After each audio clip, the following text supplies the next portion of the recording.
All right, so I told you that the numbers have surged, they've gone up, so have the. Let's take a look at it right now. The total confirmed case is 6,486, and that's a jump from the previous 6,269.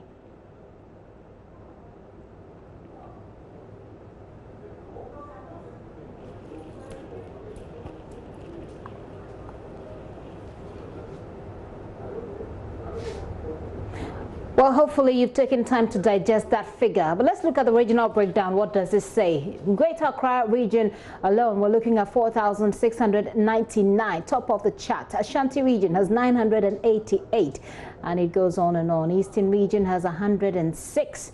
Western North has 57. The Volta region has 44.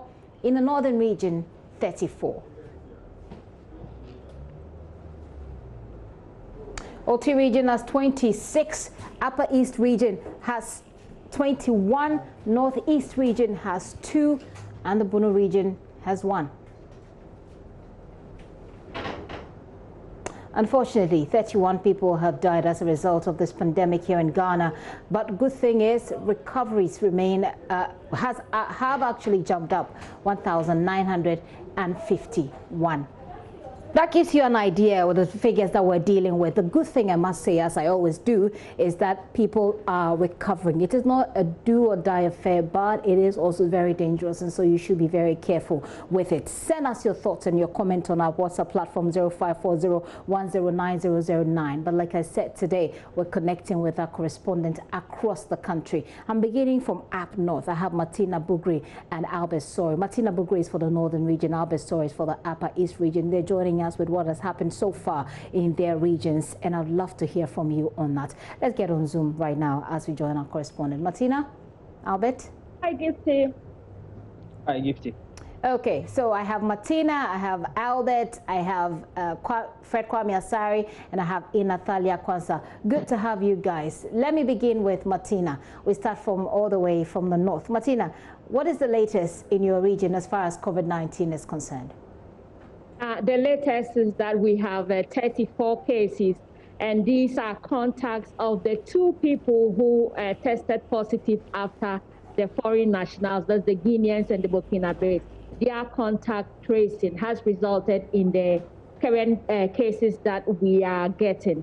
Now, the region started with 10 cases, and that's those foreign nationals. Then 2 people came, contracted the disease. And then their contact tracing got 200 people. And out of the 200, the figure jumped. And then it went to 19, then it went to 20. And then currently we have 34.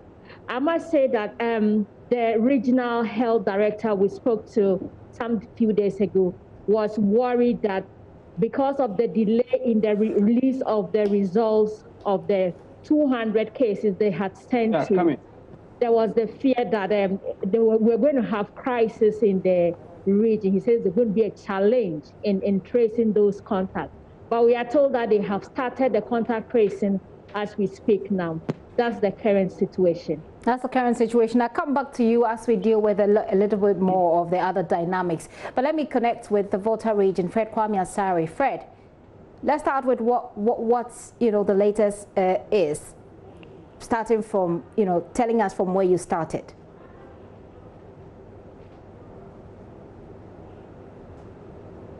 Okay, looks like Fred is unable to hear me. Martina, let me stick. Okay, Fred, you'll have to unmute your sound. Do you hear me, Fred?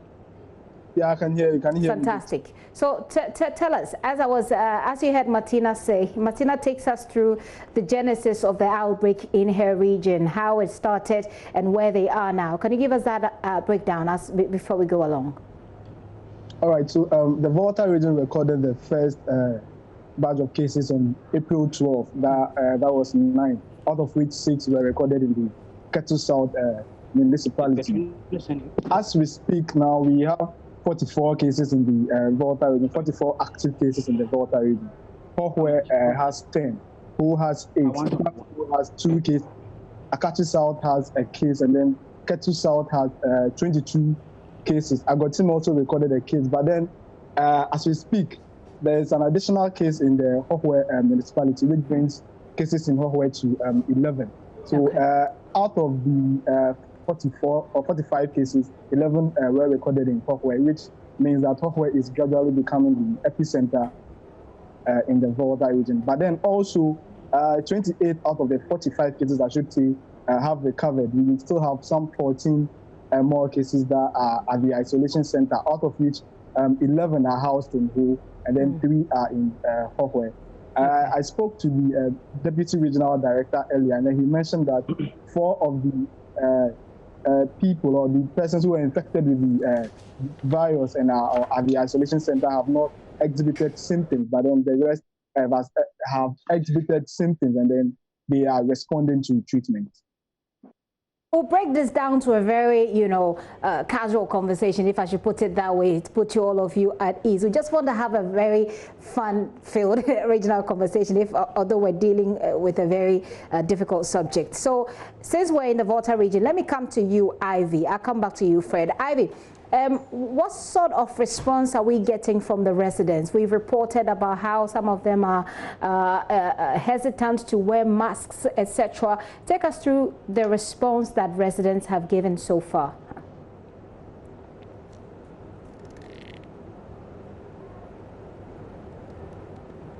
Ivy, do you hear me? Okay, I'll stick with Fred for a while longer. Fred, you've talked about the case count and you've talked about what the regional directorate says they're doing. In terms of the treatment, what more can we know about how it is being treated? I mean, there are several places where we went and heard that residents are not happy with siting of isolation centers. What is the story in your area? Well, here in the Volta region, I should say there are 2 isolation or treatment centers. There is one in Hohwe, and then there is also one in Ho, that is outskirts of Ho. So, as reported in other parts of the country where residents are not happy with the siting of isolation centers, I should say that here in the Volta region, there has not been any complaint with that. Also, with regards to how treatment is being done, I have not gotten much information on how treatment is being done or what model of treatment is being used to treat these persons that have been infected with the virus. But I should say that I spoke to the authorities earlier, and then they confirmed that all 14 active cases that are at the isolation centers are responding to treatment. Right, that's okay. Ivy, do you hear me now?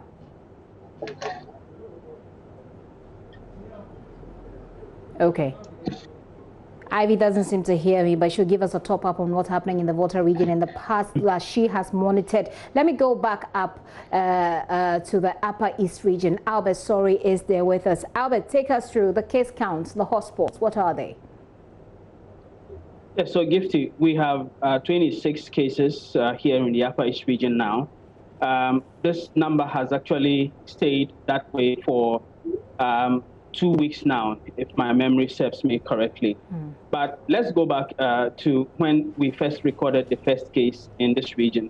The first case was recorded on the 3rd of April, and it was the pregnant woman whose story we later told about how she faced stigma after she recovered. So from the 3rd of April, we had 1 case. The cases moved up to 4 cases by the 12th of April. And then it increased to 8 cases and 1 death by the 16th of April. It then moved to 18 cases by the 26th of April, and then onwards to 26. And since we recorded the 26th case, we have not had any update of new cases that have been recorded in this region. But then the first 3 cases were, even up to the 8th case, were discovered by contact tracing of the first case. Only 1 other person in the Boko municipality, was not a contact of the first case by the time we recorded the 8th case. Now, what the Regional Health Directorate has been doing is to, give press releases to give us updates of the cases. after we recorded the first case, they used a press conference where they gave us the details. But subsequently, they've always released, a press release to give us the updates of what the cases have been. So 26 for the past 2 weeks. Okay. We haven't heard anything as far as new cases are concerned at the moment. So, Alex, that sounds like a good thing, really. 26 cases, and for the past 2 weeks, you haven't had any updates. So there are two things here. That there hasn't been any update from the health directorate, or there hasn't been actual recorded cases. What we can report right now is that there hasn't been any updates from the regional directorate, right? Yes. Okay, well, that's a good thing. So if you live in the Upper East region, why don't you send me a WhatsApp message? I'd love to hear what you think. What is it that you're doing there that seems to be working? Because if for the past 2 weeks there hasn't been any new record, certainly something good is going on there, and would love to hear what that is. Okay, so Albert, I will come back to you. The other two of our other colleagues have joined us, Richard Kojonyako from the Central Region, and we also have Precious Semevo, who's also joined us. Let me go to Ina Thalia Kwansa, Western Region. Ina, what's your update? Yes, Gifty. So the Western Region recorded its first case on the 27th of April. That was in Shama. As of now, the Secondita Pride Metropolis case count at 120. And the Secondita Pride Metropolis is the epicenter for the Western Region, followed by the Takwa in Suaye municipality, which has 63. And then Shama, which recorded the first case, has 4 cases.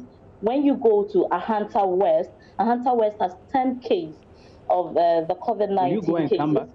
And then when you go to Efia Kwesimensim, which is about 5-10 minutes drive from Secondita Pride, they have 18 cases recorded. Pristia Honey Valley has 4, and then Elembele has 3. When you also go to Umpoho, they have 1 case, and then Izma East has 10 cases.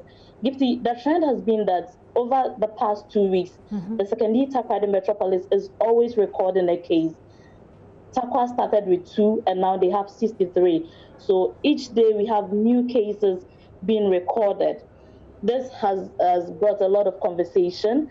I engaged the Deputy Western Regional Minister Monday, and she told me that the Regional Coordinating Council feel very bad about the way cases keep on rising, because for them, they feel they're putting in all the stringent measures to, put this on a hold. For instance, when Accra and other parts like Kumasi was locked down, the Secondita Pride Metropolis started this barricade at our main entrances, checking people's temperature, checking those who are coming in. The Secondita Pride Metropolis also initiated the social distancing at the market, which got most part of the nation talking about it, where other people even emulated it. So if the cases keep on rising, she thinks there is more to do, and then they would not leave anyone go scot-free if you are found culpable of not following the directives given.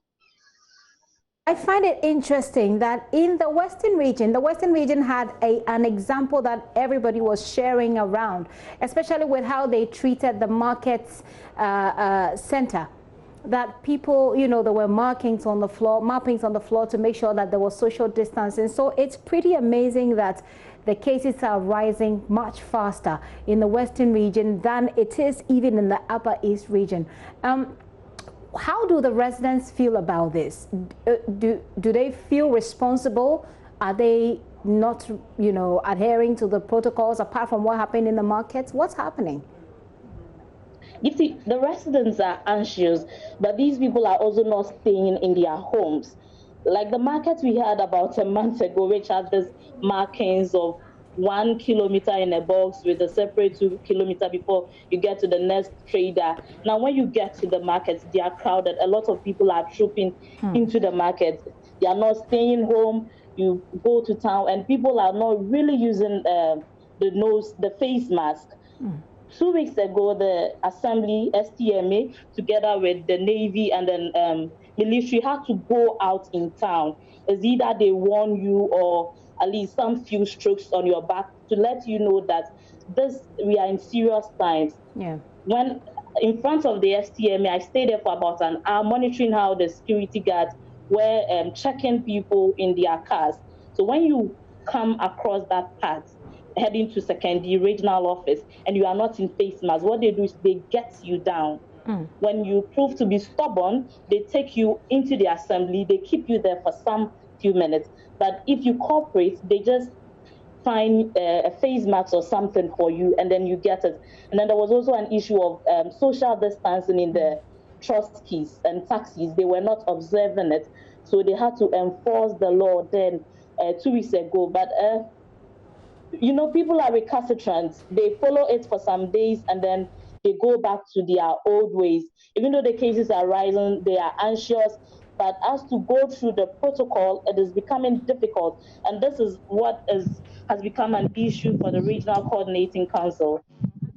I mean, to be fair to them, it's not easy to adjust to a new normal as we are right now. But it looks like there's the need for more enforcement and more reminders for people to observe these social distancing protocols. I'll wrap up with you soon, Ina. But let me bring in Richard Kojonyako, Central Region, you know, sort of a brother or sister to the Western Region. Richard, when we come to the Central Region, give us the case count and how far we have come. But I'm particularly interested in the prisons and the fact that a prison there recorded a case that led to officers having to self-isolate.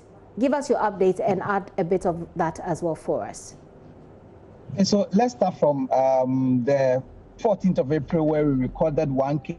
We're told that it was an imported case. The person traveled to the UK, returned to Cape Coast, and then was tested later. And so he recorded, they recorded their first case. So they started doing the contact tracing and so on and so forth. And then later, 2 additional cases were recorded in the Central Region. And then on the 26th of April, we shut our case count short up to 17.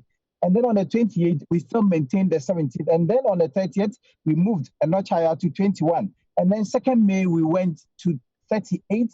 On the 7th of May, we recorded 50. And then on the 9th, we recorded 58.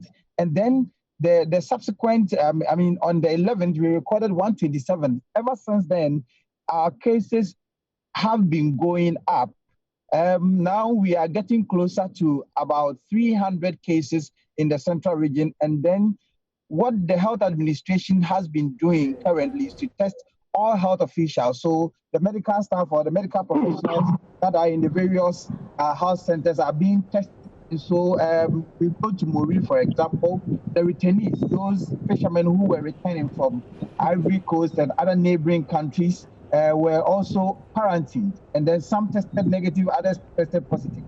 But this, as of Wednesday, 13 health professionals or officials from the Mori facility alone, 13 of them had tested positive. We go to Upper Dejpa East, where 2, and now they have 3 cases, but 2 of them are also health professionals. You go to the Mfantiman municipality, and then a lot of the health professionals are testing positive for this virus. Now let's go to the Agafo maximum security prisons, where they recorded their first case recently. And we were told that it was a man who was jailed for 30 years. And then, you know, those who are 7 very long sentences, they are sent to the maximum security prisons. And so when the person was sent there, they have an area that they keep the new entrants there. And so they subjected him to some tests, and then they realized that the man had tested positive. So they decided to do self-isolation. They decided to also isolate some of the prison officials. As we speak, the results for the 7 prison officials have not yet been given them. But what is currently happening is that they've started testing all the inmates of the Agafo site, the Agafo maximum security prison, plus the officials at that place. And so that is what is currently happening. Wow. Well, that's a lot of work and a lot on our hands at the moment. Yesterday, though, we spoke to the prison's PRO, who told us that 12 officers are having to self-isolate, which means that there's an addition to the initial 7 that we knew. Right now, he says the figure it stands at 12 officials who have had to self-isolate. Maxwell Kudeko has joined us. But Maxwell, it's good to have you. Let me go to Precious Semevo, who is joining us from the Bono area. Precious, what can you report from your side?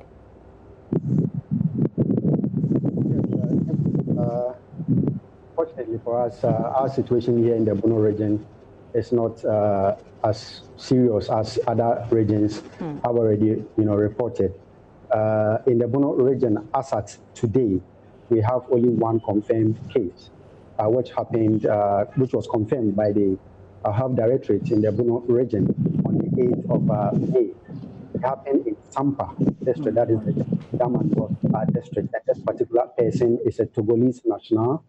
He showed signs of symptoms of COVID-19.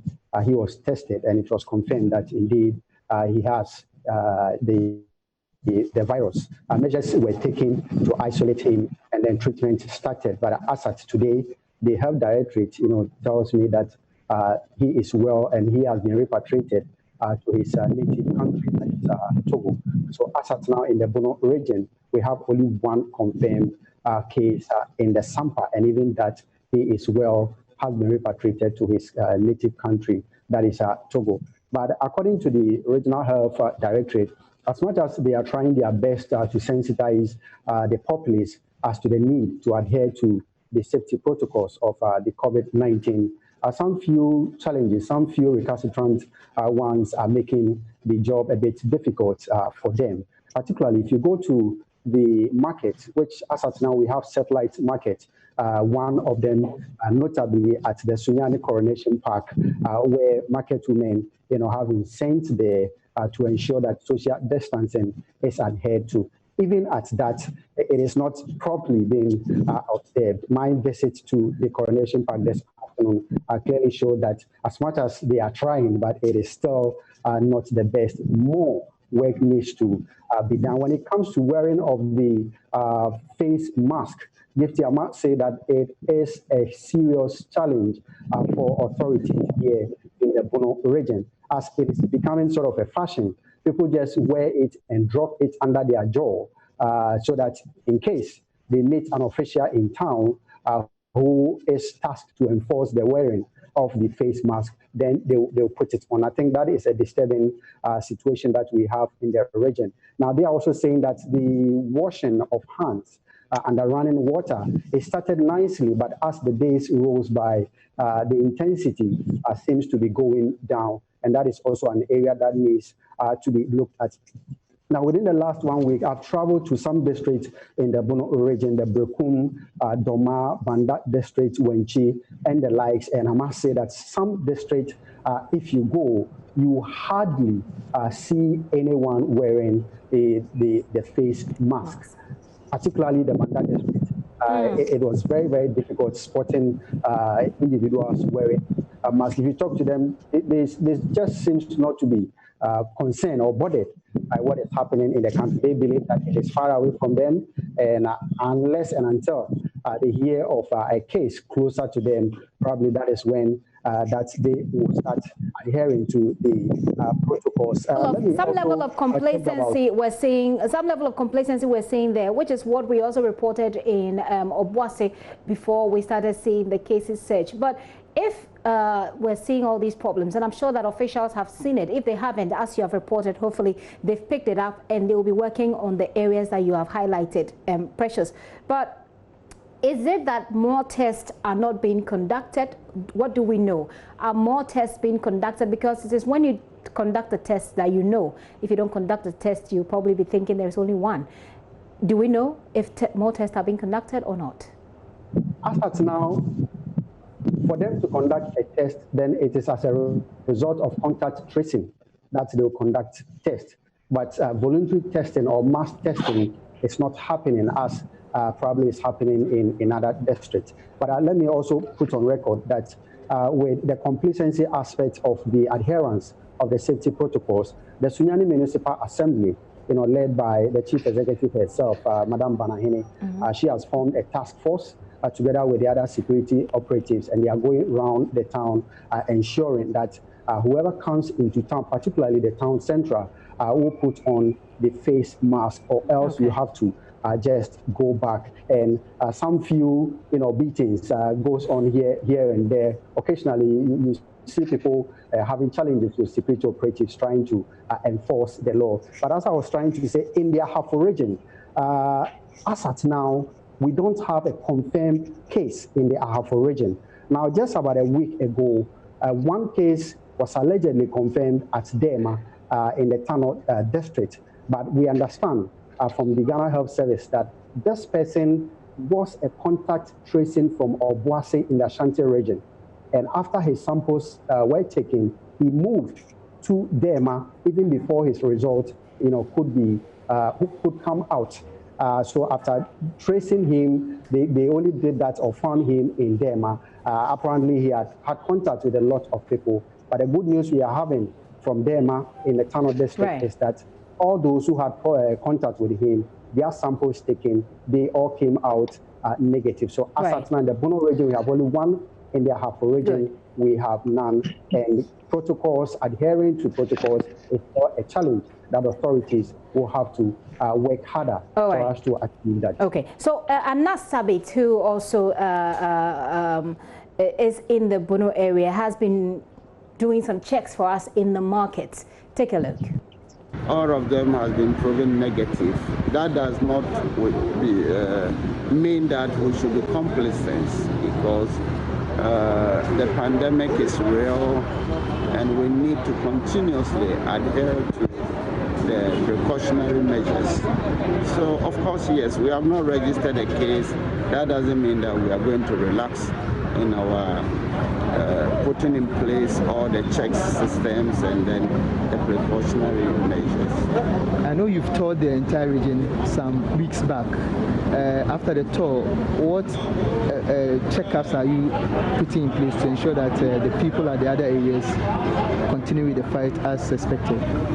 Well, the tour exposed us to a lot of loopholes, and then that was the essence of the tour, and we've corrected that. After that, we met the team, the leaders of the district, and then those where we were lacking were corrected, and I believe it's getting better. You cannot expect 100% compliance, but you could see that the message is sinking deep to the grassroots, and look at the adherence measures, especially when we started the tour, face mask was just underused, but now you could see that it has improved a lot. And I believe going forward is one of the precautionary measures that is helping. Anas Sabit had that interview with the Bono East Regional Minister Kofi Amwakohene. I'm going to go quickly to the Eastern region. Maxwell Kudeko standing by. Hello, Maxwell. Maxwell, do give us a rundown of what's happened in your region so far.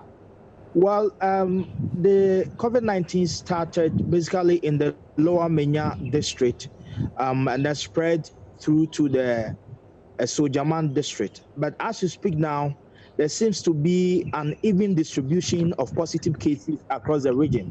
For now, the Fantiakwa North district, the Nchembol district, Ekrapim North, Ekrapim South, Lower Menya, Sojaman, West Achim, Kwa West, New Jabin, North sub-constituency, and Abrim have all recorded cases. Now, according to the Regional Director of Ghana Health Service, Dr. Apeta Brichum, the Eastern region have recorded a total clinically positive confirmed cases of 170. 170 cases have been recorded so far in the Eastern region. We've not gotten to the end of the tunnel yet, but we seem to be seeing some light.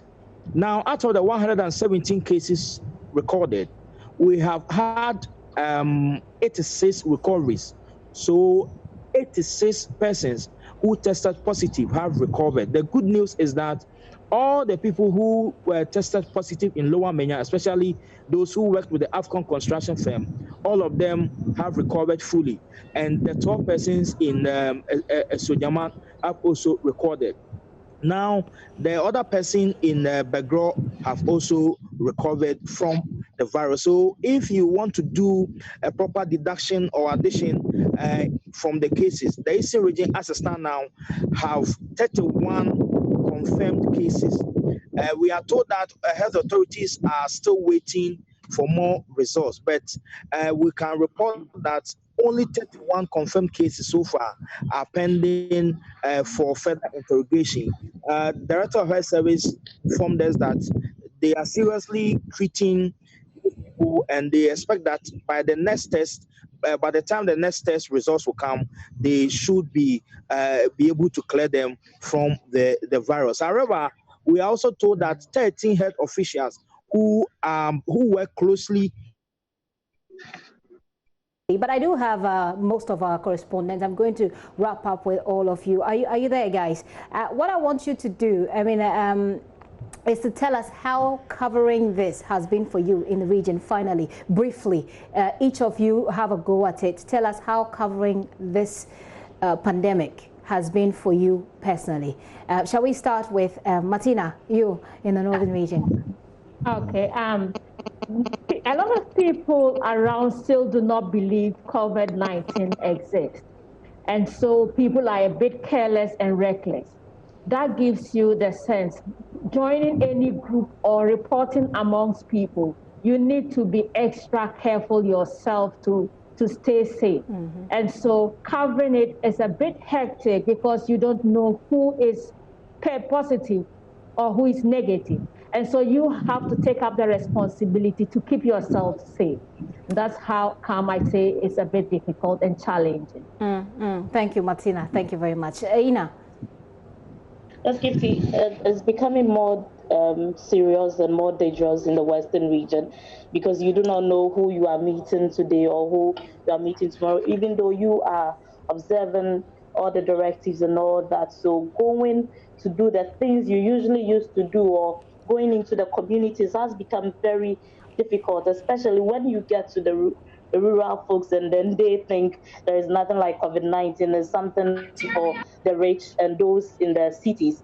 It's difficult, it's not easy going about your duties the way you really want to. All right, Ina, thank you very much. I'm not sure who next, but Albert, you're there, right? Albert, let's go for you. Yes, I'm here. Yeah, so just like Martina and Ina have already said, the challenge is basically the difficulty in keeping yourself safe. But I need to say that in the Upper East region, people are beginning to take it seriously. And for most institutions, when you go, they insist that you wear a mask before you are allowed entry. About 2 days ago, I went to do an interview with the regional minister. And on her door, it was boldly written there that no mask, no entry. So I would say that in my region, a lot of people and the institutions are, taking measures to keep everyone safe. But then sometimes, even as a person, you tend to forget because this is not something you do all the time. So maybe you are interviewing someone, you need to sneeze or you need to clean your sweat, you pull down your face mask. Sometimes you even forget to pull it back up. I know, so, right? That's just one of the things. But then I would say that it's been generally smooth for me. It's good to have you as well, Albert. I'm going to go to Anas Abid, who has just joined us. Anas, let's take your quick update, and then you tell us how it's been for you covering this personally, the very unique personal stories there are to share.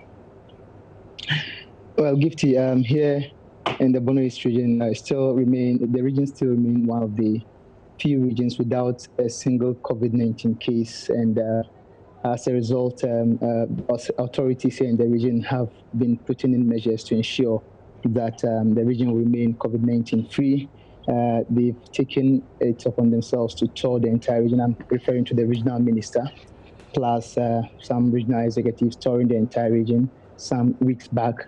And during my engagements with the regional minister this morning, he indicated that even though we do not have a case yet, they are ensuring that complacency should be out of the thoughts of the people. In fact, some parts of the region, the education is very positive. Talk of Tichima and Nkranza, Kintampo, people are complying to the safety measures being put in place.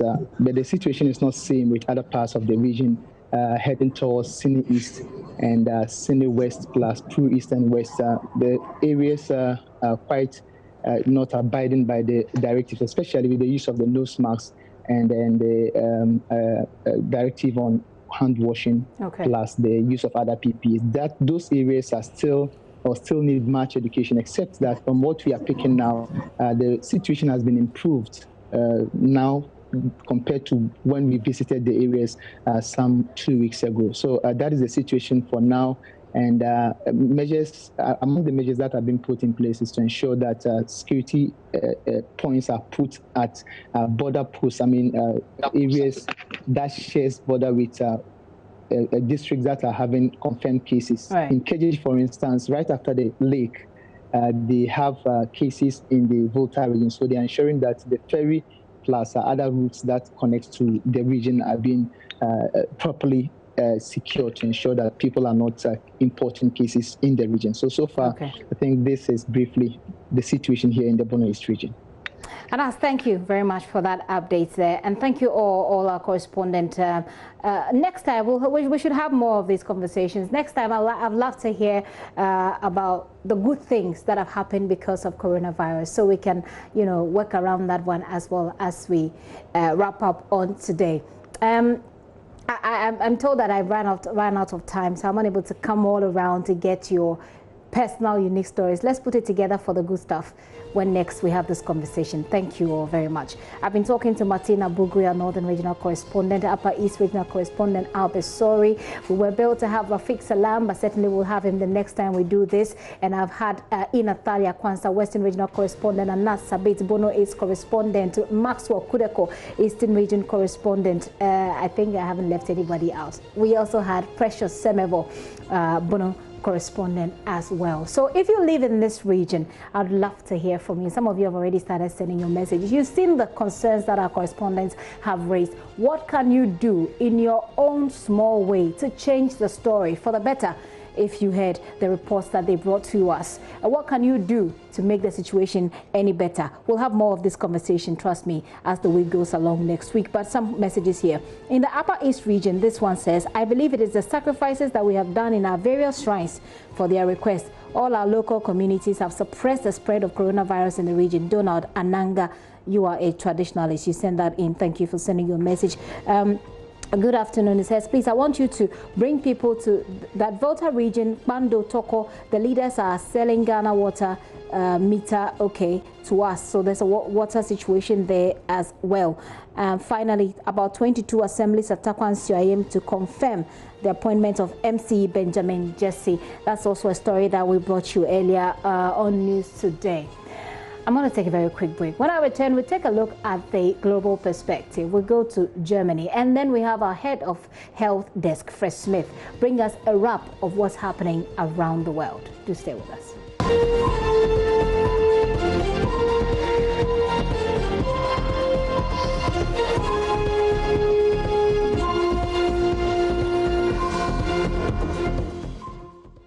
Welcome back. Let's go live to Germany right now. Thomas Power is political correspondent with our partners TW. He's standing by to bring us up to date on the situation. As you know, the last time we had a chat with him, we indicated that the parts of Europe are opening up their borders once again. There's also easing of restrictions. This afternoon, we're hearing that there are some protests.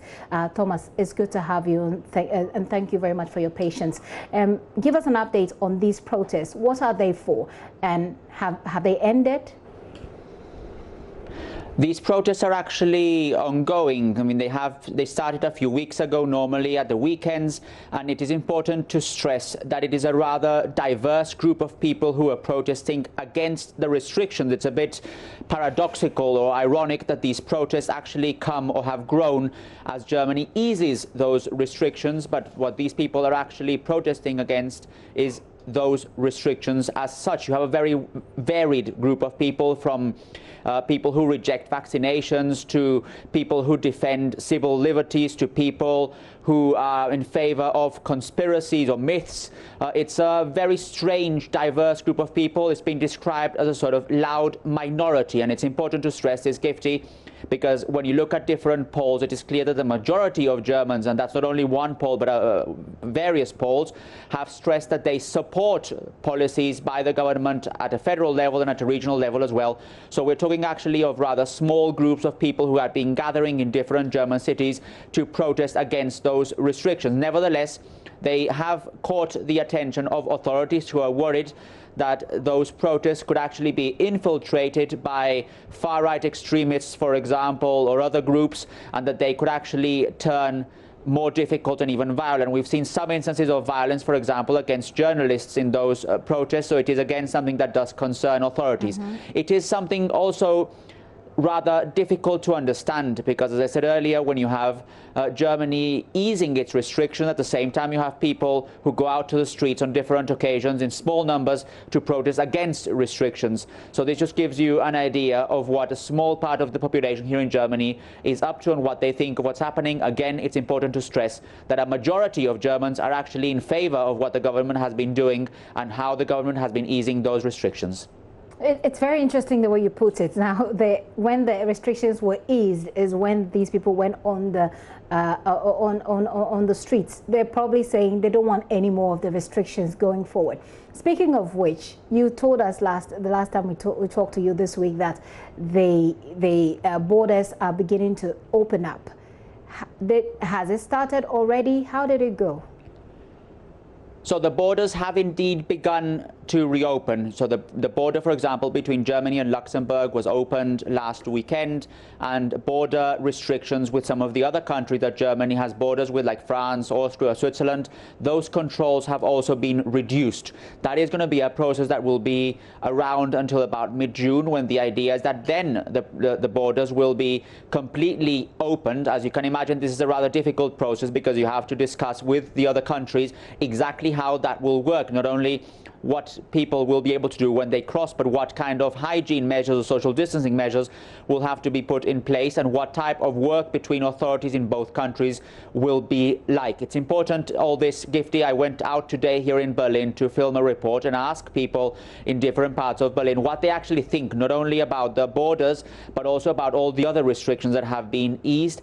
And you do get a sense that many people are happy about the way things are going, in the sense that they can go again to restaurants or cafes, that they can go again with their kids to playgrounds, that there is a sense that they don't have to be at home all the time. But there is at the same time a sense of concern that was also very clear to understand today, that maybe some of those easing of restrictions, some of those restrictions that were eased came too soon.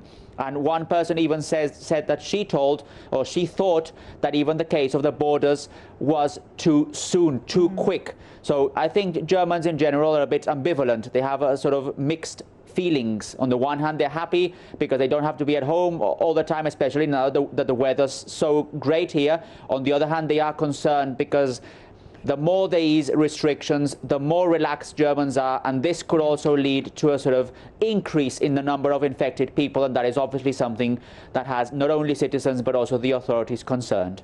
There is no easy balance here at all, but has there been any outcomes from the recently resumed Bundesliga? I mean, anything fallouts that we should know about?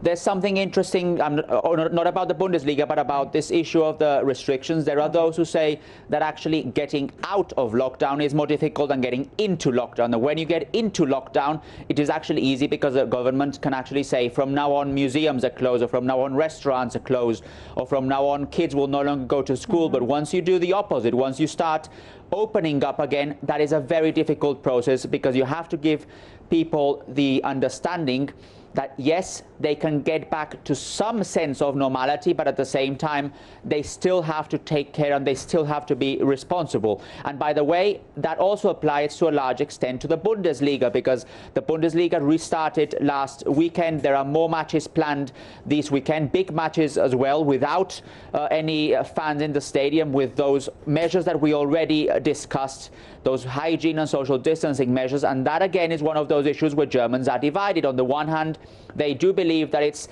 good that football is back, especially the fans who have been waiting for a long time. On the other hand, people are concerned that this again could be a bad example in a way, and that the focus maybe should have been placed on other areas of German society. And there are those who have also criticized the reopening of the Bundesliga because they say that essentially it was done because of economic interest and not necessarily because they want the sport to be back.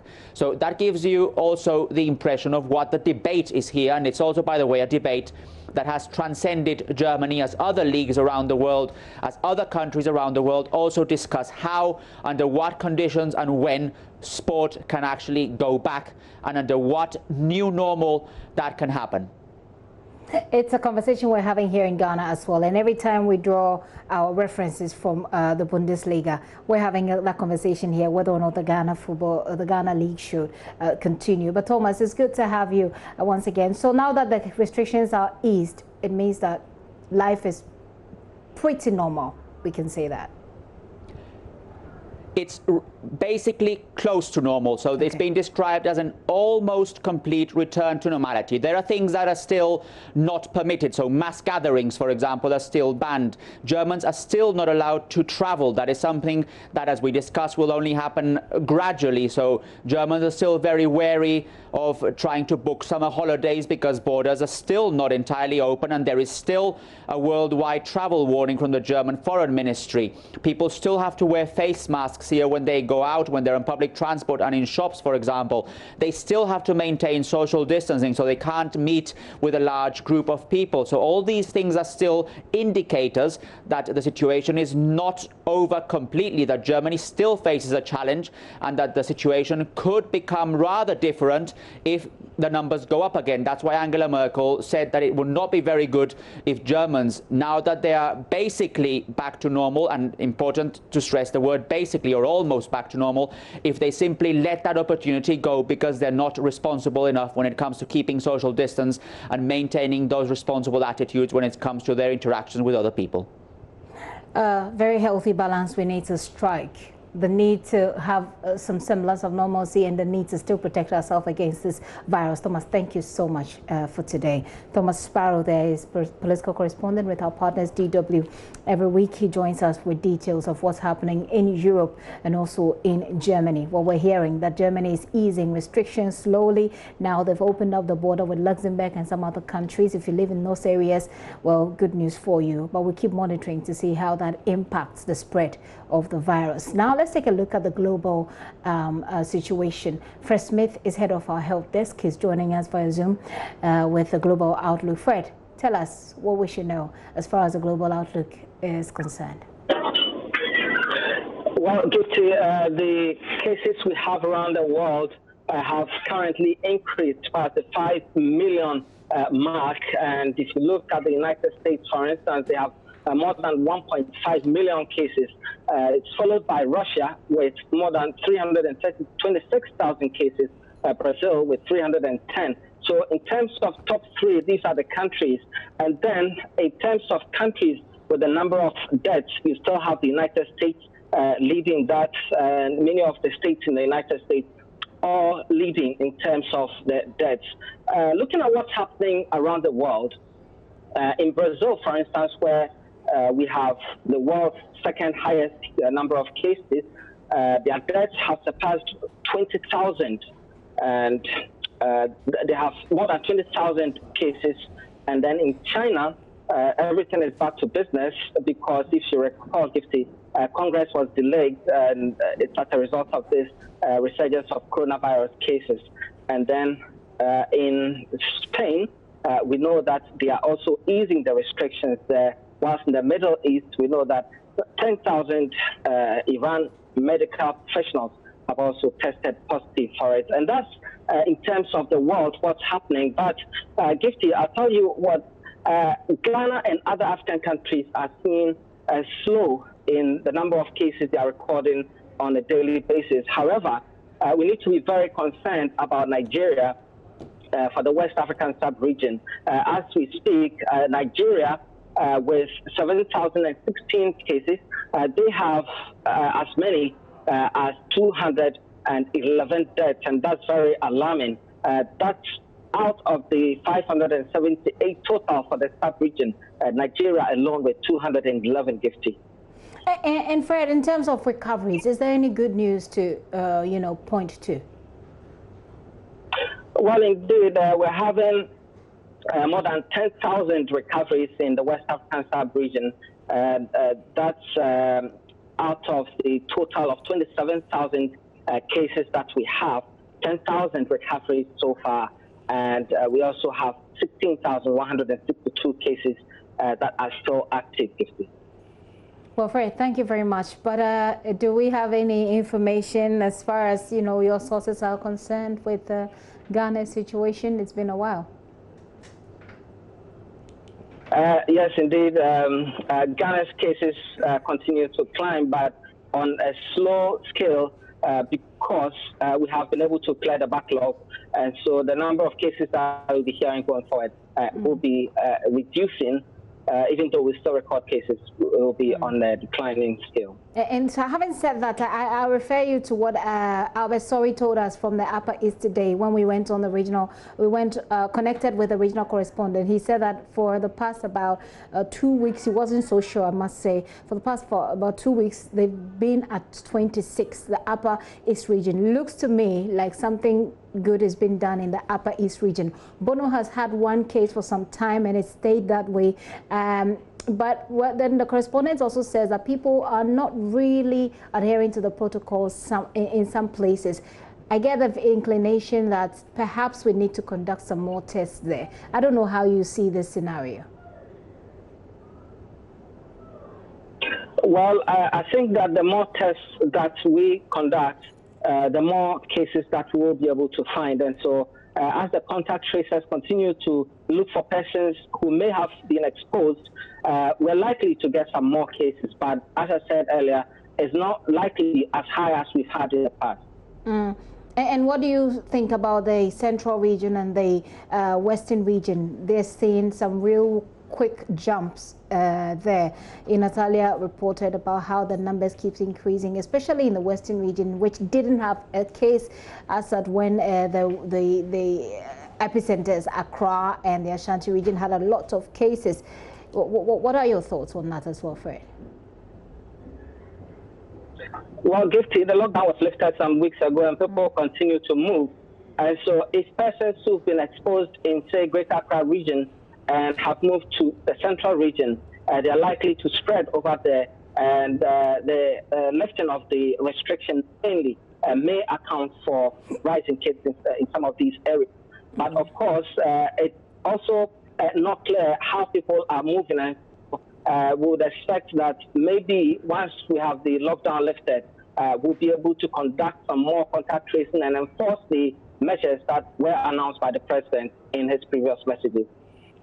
Well, Fred, thank you very much, and I hope you're having fun, you're taking care of yourself and staying safe. Yes, I am, Gifty. I hope you are too. As you can see. Fred Smith is head of our health desk here. He's also producer for the show, lead producer for the show, I must say. He joins us from home as he takes a look at the global picture and helps us with a bit of analysis on the situation that our correspondent reported on. But let me tell you what the WHO is saying about Africa. Dr. Matshidiso Moeti is the WHO Africa Director. He's been giving some updates on our situation here on this continent.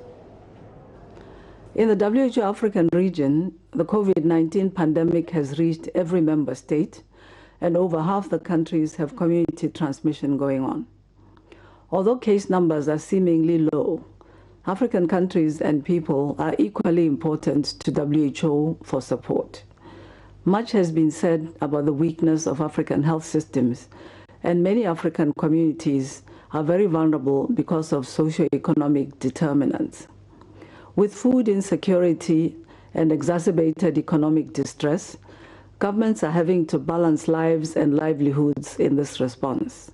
We are concerned that over 1,600 health workers have been infected and that cases are increasing in humanitarian settings.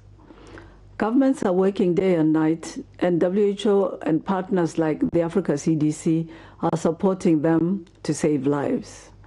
Global solidarity is urgently needed to address shortages of test kits across the region and ensure equitable access. We have repurposed more than 900 regional and country office staff and deployed 100 international experts.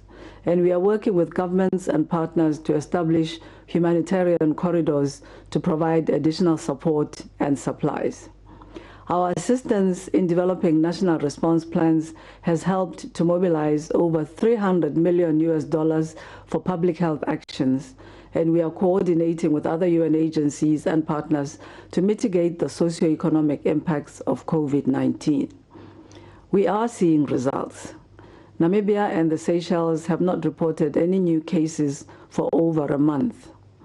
Côte d'Ivoire has reduced the spread of cases to the periphery by building on existing primary healthcare interventions.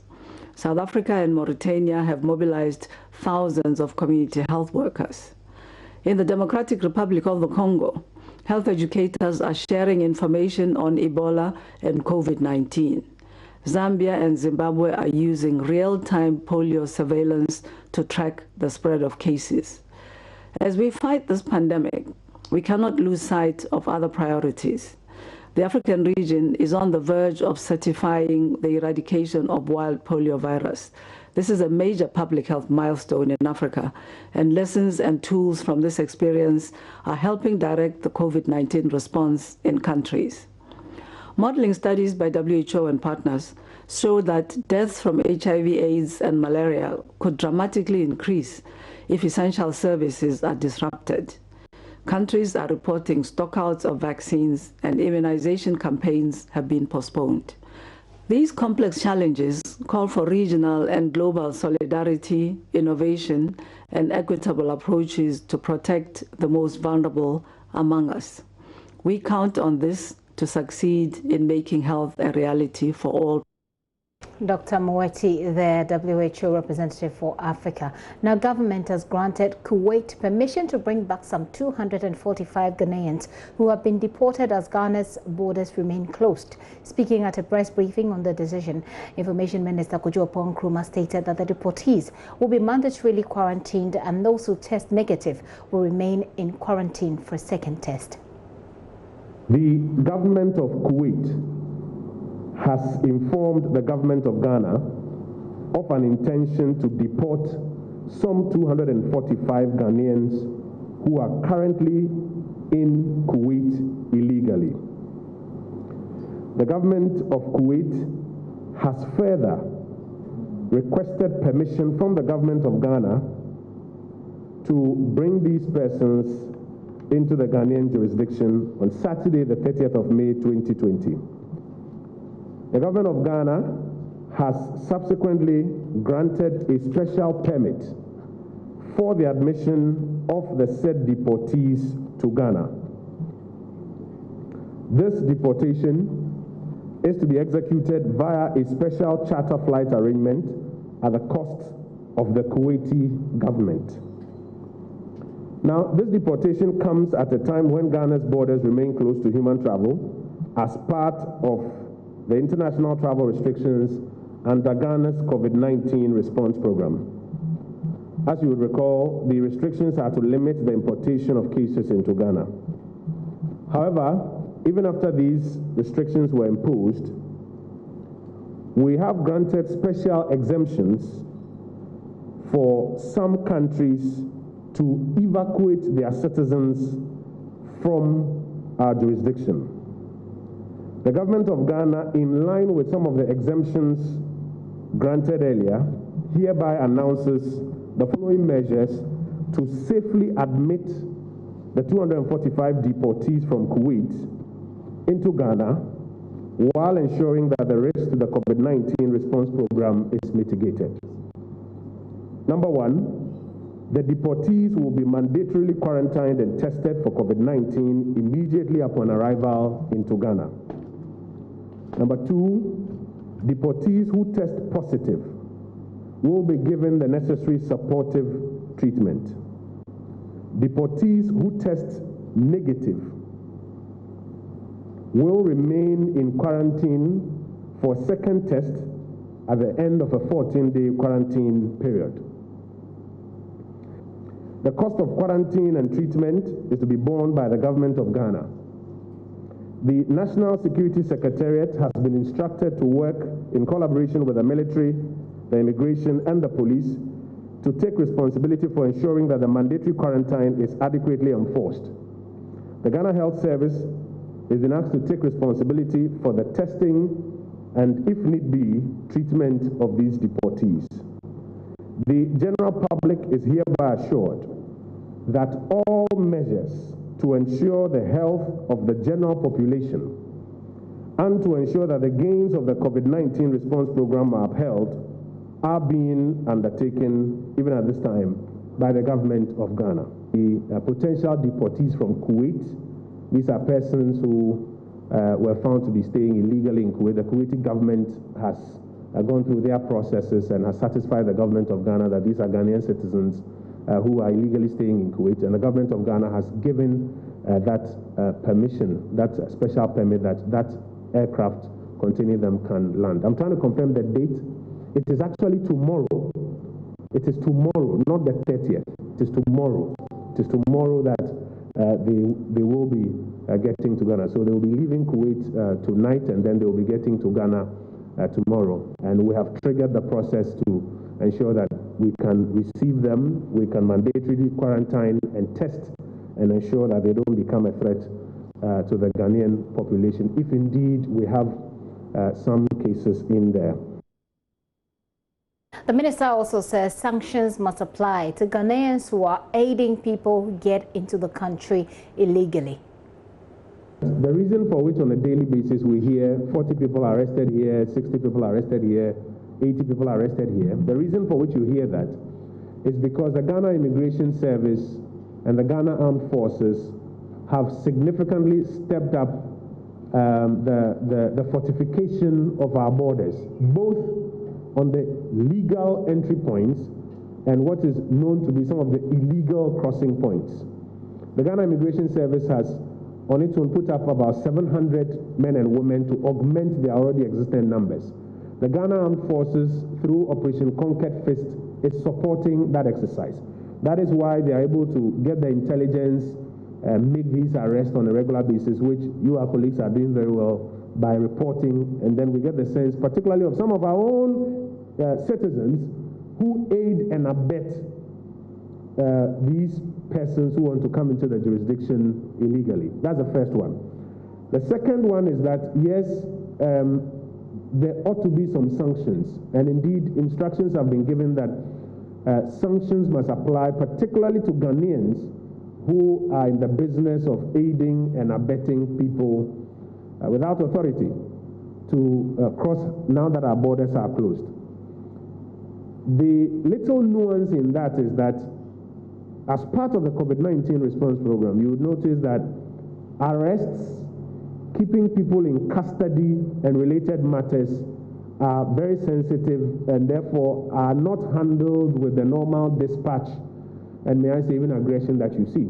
Indeed, we had one incident here in Accra where some persons arrested, put in police custody, later tested positive, police persons associated, you have to go along with it. So now, even for the police and the prison service, they have a protocol that when people are, for example, sentenced or people have to be put in custody, they are not commingled with the general population.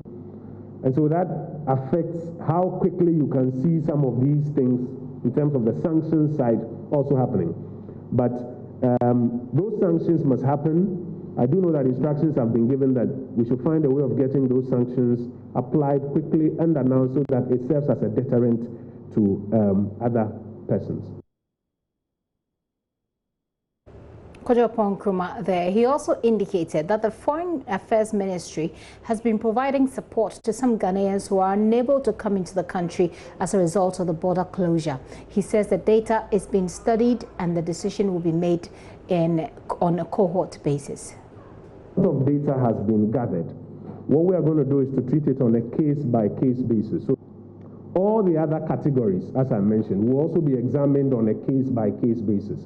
And where the examination shows clearly that it is possible to handle it in a manner that does not pose a risk to the general population, I'm sure the decisions that are made thereon, as we are doing this morning, even at this short notice, will be communicated to us. So as of now, no firm decision has been made in a blanket manner.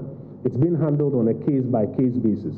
Can I give an update on the data that has been gathered so far? The numbers are in the thousands from all over the world, from the Americas, from Europe, from even West Africa, and parts of Asia. The numbers are in the thousands, as in the numbers of persons who have given us information about their status.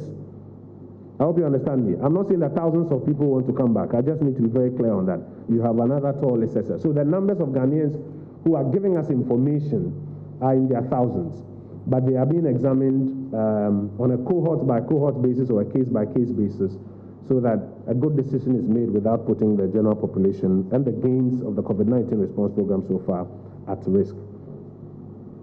And perhaps I must even start by saying that our heart goes out to all our compatriots who are out there, who, for one reason or the other, because of the closure of the borders, are not able to ordinarily freely move into the Ghanaian jurisdiction. Our heart goes out to them. Indeed, if you speak to the foreign ministry, there have been times when they've had to intervene and provide accommodation for some of these persons, some of who were sleeping rough at a point in front of embassies and other places. They've had to do some work to ensure that some of our compatriots are given some minimum support where they are. But on a cohort-by-cohort basis, we continue to examine, and this is why it was important to gather data earlier. And that data that has been gathered is being analyzed. That analysis helps us to understand the circumstances, the possibilities, the feasibilities, even of containing some particular cohort if you do allow them to come into the Ghanaian jurisdiction. So our heart goes out to them. It is a matter of concern to the president and the government. That is why we've tried to get data and use that data to make a decision. I'm joined by Charles Oredu, his Deputy Minister for Foreign Affairs, so we can get more of this story. Mr. Oredu, thank you for your time this afternoon. Now, let's start with when these deportees are expected back into the country. All right, thank you. So we are expecting about 245 Ghanaians from Kuwait tomorrow. And as per our preparation today, led by the National Security, we did what we call a mock exercise, a simulation exercise, so that when they come in tomorrow, the process will be as smooth as possible. So all the agencies, you know, the airport authority, the police, the ambulance service, the prison, BNI, CID, National Security, we were all there. You know, myself, the Deputy Minister for National Security, Deputy Minister for Transport, you know, to see to it that, you know, at least for the simulation, everything is in order for us to receive our compatriots tomorrow. So they're coming tomorrow. What's really did they do wrong to be deported? Usually deportation is attached to one offense or the other. Okay, so these are, you know, they are various categories, you know, but some are people who have documents that the authorities there claim to be fake. Some are people who run away, especially the women, the ladies, you know, those who run away from their employers, you know, because of the treatment that they were facing. You know, so when you run away, you find yourself, say, in a place where you hide from. You know, their structure is such that you should always be in the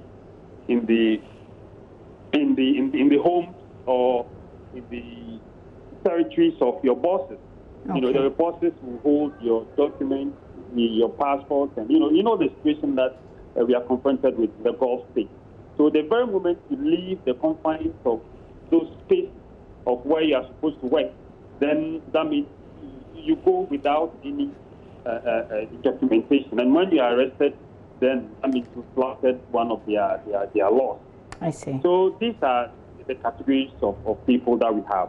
Okay. Now, what the country did, that what the state, Kuwait did, was that they opened up that, okay, now we want to grant amnesty to all people who are here illegally. If you know you are in this country illegally, then we are granting you an amnesty. Okay. So if you take up this offer, we are prepared to fly you to your country of destination.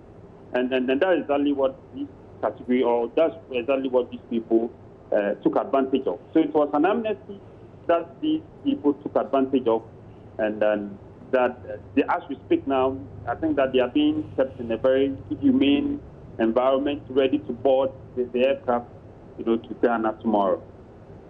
So amnesty and domestic workers who have left the jurisdiction of their bosses, so to speak. But in terms of deportations, what indication does the ministry has? Should we expect more in these times? And should we expect more of such arrangements since our borders are closed?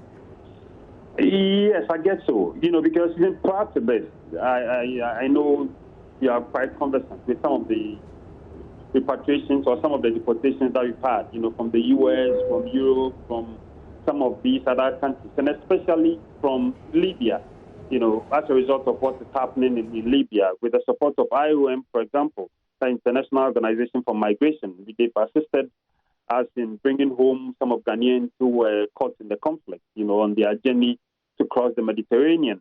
So it's something that's been ongoing. Yeah, something that has been ongoing. So I as of now, as we speak, we don't have any data, for any possible deportation apart from what we have tomorrow. And then, but I'm sure that this will not be the end. There may be some more deportations when those countries deem it fit. And talking about data, you do have data for the evacuation because you've been gathering data. In fact, you've invited people to send in data, Ghanaians who are stranded or who need to be evacuated for one reason or the other. What's the plan? Where are we at the moment? And what's the update? Okay, so the update that we have, what we've sought to do is to categorize these people.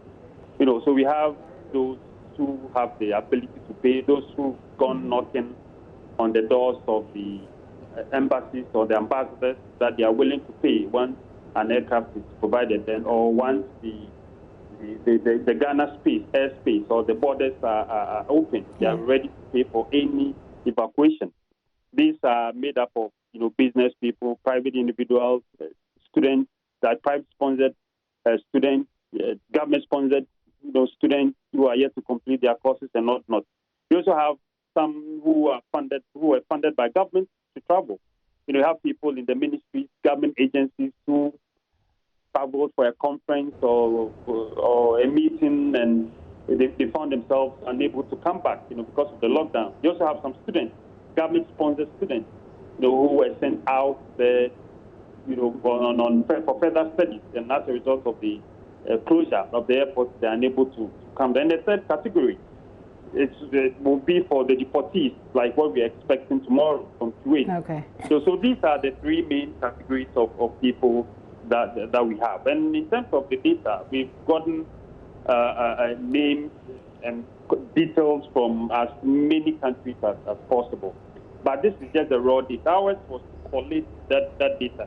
Once we have that data, government will take a decision on the data that we have. So we forwarded this data to the Office of the President, and then I hear that discussions are ongoing as to the next line of action, whether to allow some of these people or all of them to come in or not. I think that's the decision that we are waiting to take. Is there a timeline we can look at? As of now, it will be difficult for me to give any timeline. We've done our job. When the President met the ambassadors, the President asked them to make sure that they have this data ready. Okay. So once the data was ready, they forwarded the data to us, and we presented the data to His Excellency the President. Yeah. So we're expecting the President to pronounce on this. He's always said that whatever decision that is going to take, as to this pandemic, would have to be led by either science or data.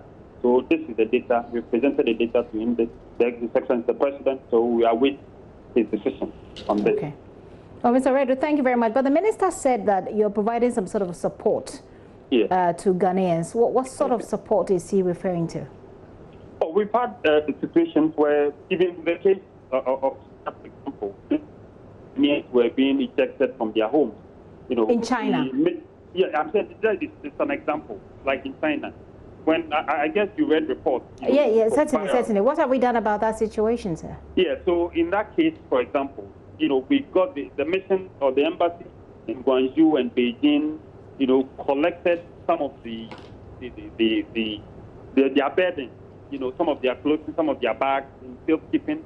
They also helped them get some hotels that they could sleep until such a time that the matter was. But as I speak to you today, that matter has been resolved. The Chinese, you know, came out to apologize profusely. They think that, well, there was a miscommunication between their own setup and that they do apologize. So they've gone ahead to provide some bedding, some accommodation for Ghanaians. So we don't have such reports again, you know, Ghanaians being ejected from their homes. You know, I think the matter has been resolved now.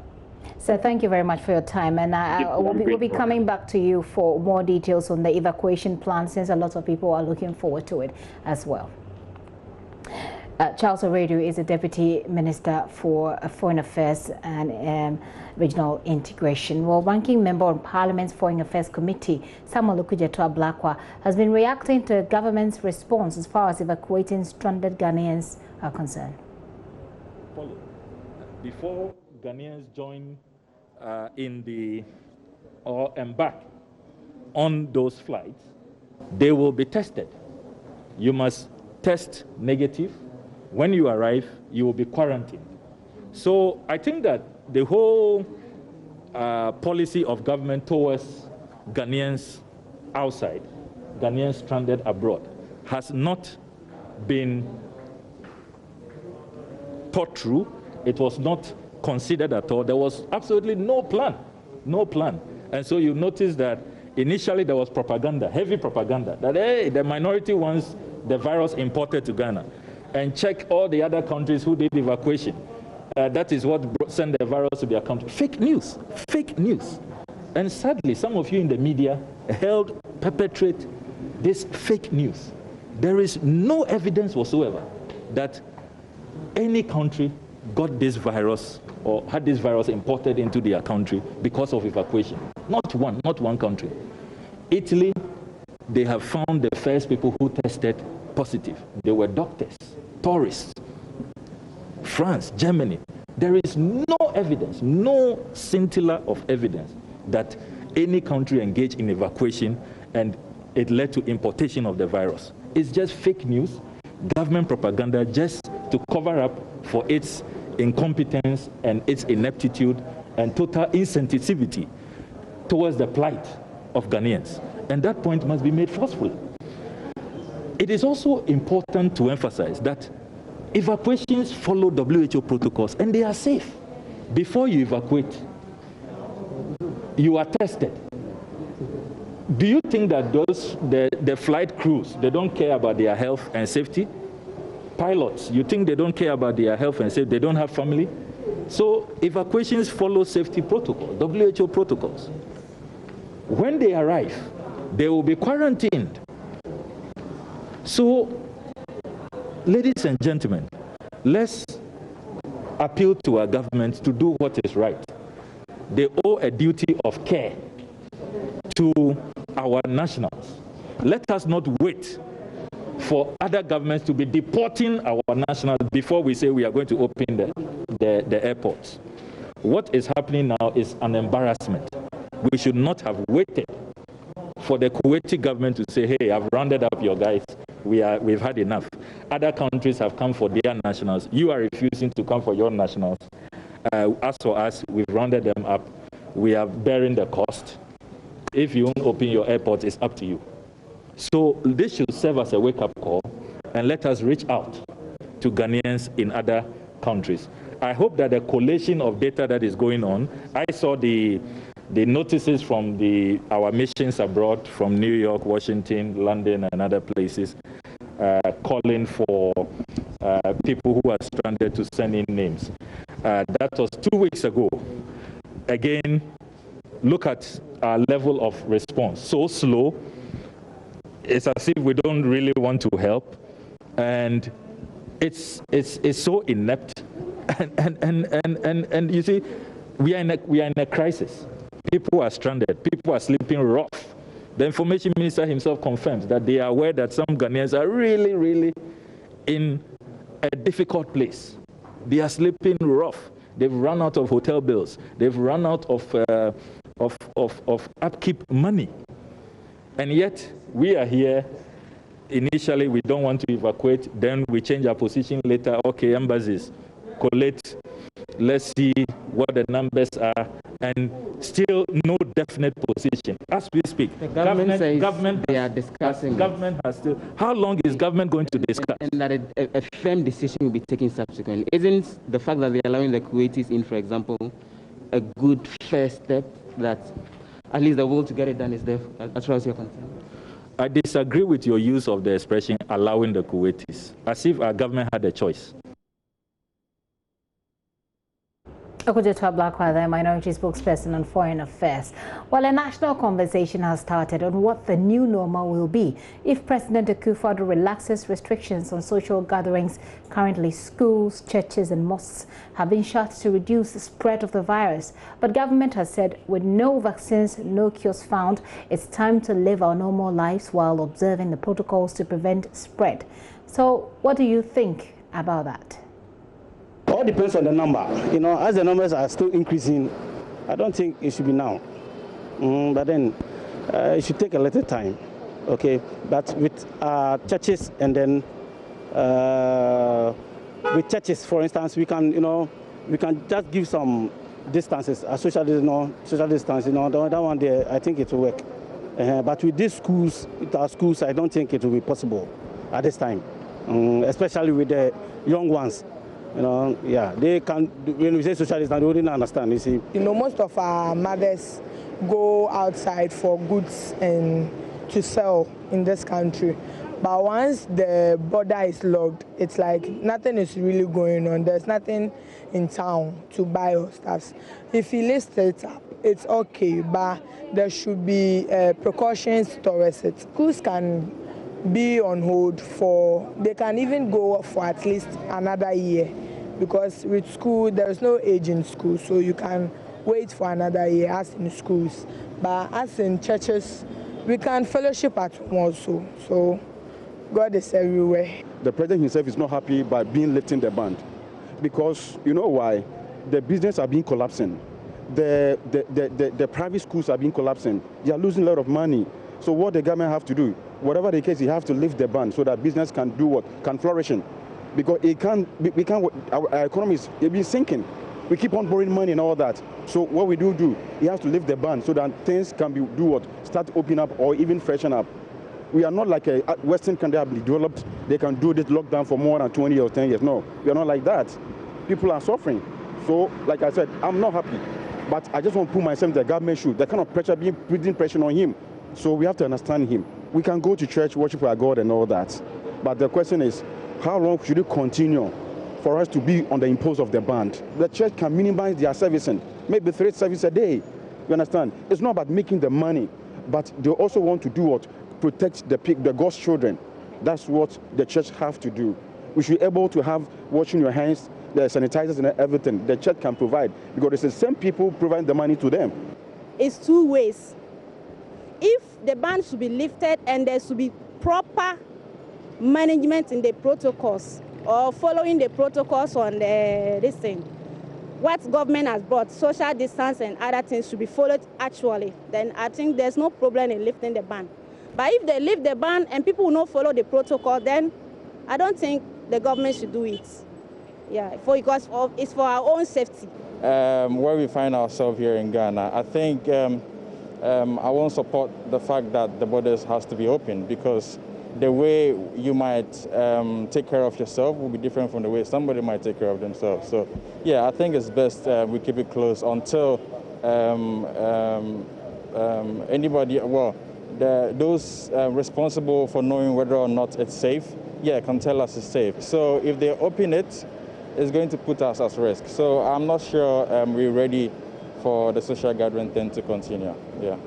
Are we ready? Are we not ready? We'll see what the president says about that. But like I indicated earlier, domestic violence has been on the increase. We've been told that we should expect more. There are financial problems in homes and people are having to deal with loss of jobs or having pay cuts and all. This is all because of coronavirus. So today the question is, how is this impacting relationships? How is it impacting families? The initial plan was to open up our phone lines for you to send in your questions for our psychologists to help you answer those questions. But unfortunately, we'll have to just have a conversation with psychologists as we sample the problems they have already received, and then we carry on the conversation next time. So I do have on Zoom with me Dr. Emmanuel Esampong. He's a clinical psychologist, a senior lecturer at the School of Public Health, University of Ghana. He's also a member of the COVID-19 response team. Doc, thank you for your time this afternoon.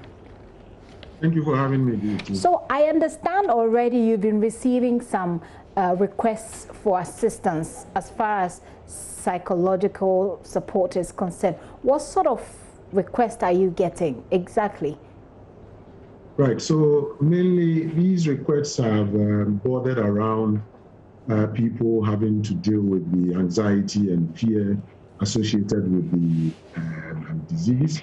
There are also instances where people think that for them, it's not something that is closer to them, and so observing the measures that have been put out there, more like a problem for them.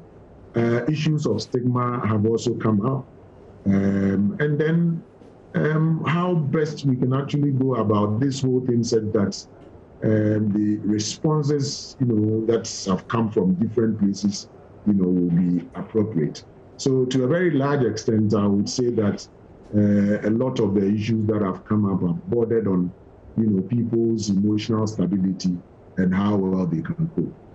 And that's a very important thing, emotional stability. I mean, sometimes you may look down on it, but you may take it for granted even. But it has a whole impact on you. I'm not a psychologist, you are, so you can even help us with more. But before we go on, can you share with us one or two of those very unique stories that you have heard in these requests as they come to you? Right, so I think that the very recent one has been people, saying that for them, they don't really believe that there is anything, called COVID-19. I mean, they haven't seen anybody having it, and so if it happens that they are being asked to, as it were, follow the, the protocol that have been put out there, it's as if it's a problem for them.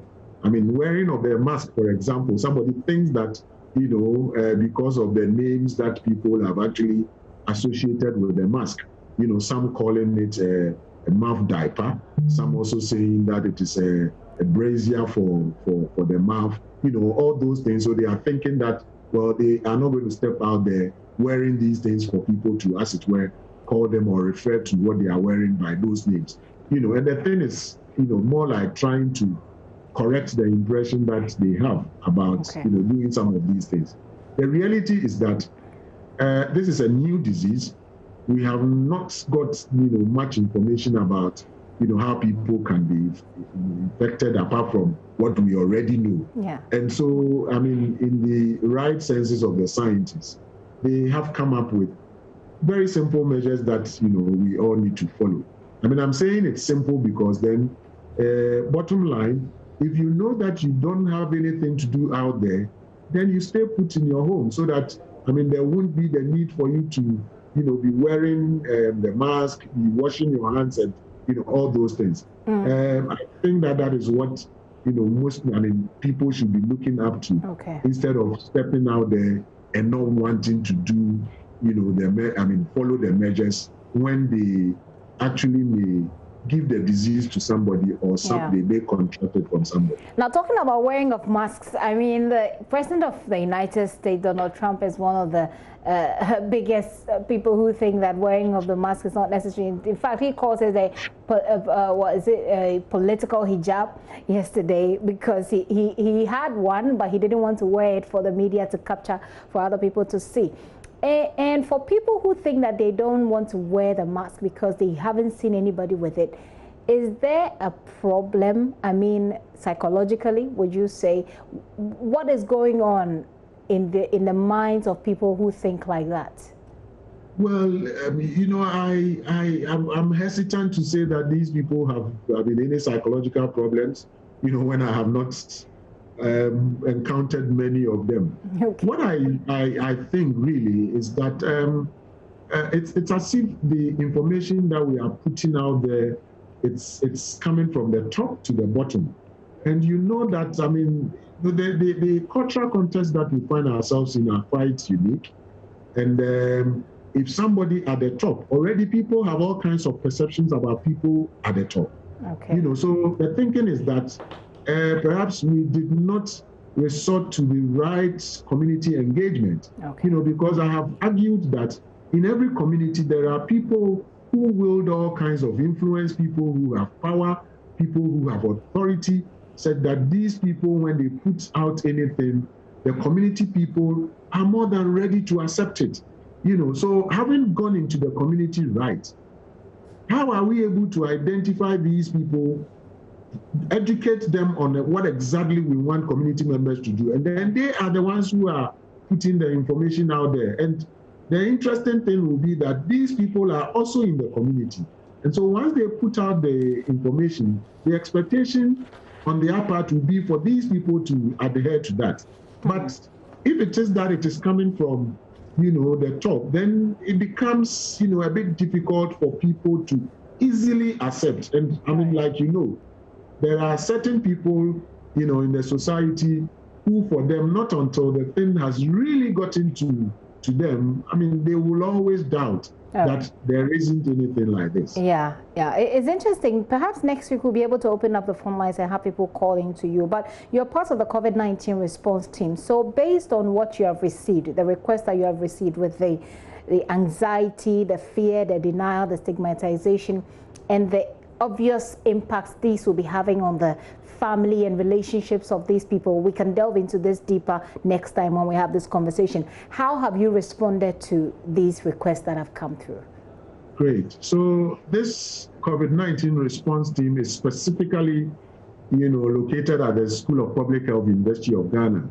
You know, so again, there's been a lot of misinformation about COVID-19. We have had the opportunity to, as it were, provide, you know, appropriate information to people via, you know, a Telegram app. And then over time, we also realized that issues of stigma were coming up strongly. And so, I mean, we put together a team that quickly developed, you know, some training module. And last week, Tuesday, I think on the 19th or so, we gave the opportunity to media practitioners, journalists, who took part in a Zoom training on how to communicate, you know, issues related to COVID-19. Okay. Let me say that this was a very successful one. I think we extended the invitation to multimedia. Unfortunately, I didn't see any of your people joining, but this was a very good, yeah. I mean, we'll certainly come for the feedback if no one represented. I'm sure it must have been an oversight because we always respond to some of these calls. But Doc, it's a very good time to wrap up on the conversation for today. But like I said, next time we can have this conversation, and if that's okay with you, we'll open up the phone lines and have people ask the questions that about how this is impacting their relationships and their families, and we get some help for them. That would be well. Thank you so much for your time this afternoon. I've been talking to Dr. Emmanuel Esampong. He's a clinical psychologist, senior lecturer also at the School of Public Health, University of Ghana. He is a member of the COVID-19 response team. So do not be burdened by anxiety. Don't be in denial. I mean, don't fear, but do not also be in denial. This is real. People have died from it. It is real. And then do not stigmatize. For emotional stability, work on it. And next week, we'll try and have a conversation, see how we can help with that. Well, unfortunately, I have to call it a wrap. And thank you if you did send a message. I think I've read that. I'm not sure if I do have time to read maybe one or two. But let's see. Okay. So Farouk is sending us from Tamalino. Farouk sends a message every day. Looks like it is frightening, he says, the rise of COVID-19 cases in Ghana. Now that we've gone to 6,486, what is really going wrong? Farouk, I wish I know. We just perhaps need to respect more of the protocols so that we can all be safe. This one says, hello, Gifty. In as much as we need the recoveries to speed up, we need to take the protocols very seriously so we can defeat the virus. Akeli Vincent sent that from Navrongo. Akeli also sends messages quite often. Let me take the final one and then we run over to do Let's Talk Showbiz. Says Gifty, the new normal of online classes is really hard for us. The impact of COVID-19 on our livelihood is enormous. We've been at home struggling to cope with our online classes with challenges of internet access, mobile data affordability, and most of our colleagues missing quizzes because they don't have Android phones. We are badly affected. The government should give us some help. Our allowances, student nurses, the government is not paying and said it's because of this COVID-19. We are struggling with the online classes. Very real issues you're raising there. Thank you for sending those in. I hope the authorities have heard and they'll respond. There's more news when you log on to myjoyonline.com. Scroll all the way down and you get to see our online video pages where you can follow us. My name is Gifty Andopia. Always, it is a pleasure. I wish you a very great weekend. Do take care of yourself. Remember to wear your mask, wash your hands. And it's easy to forget, but try to give yourself a reminder so you can stay safe. These messages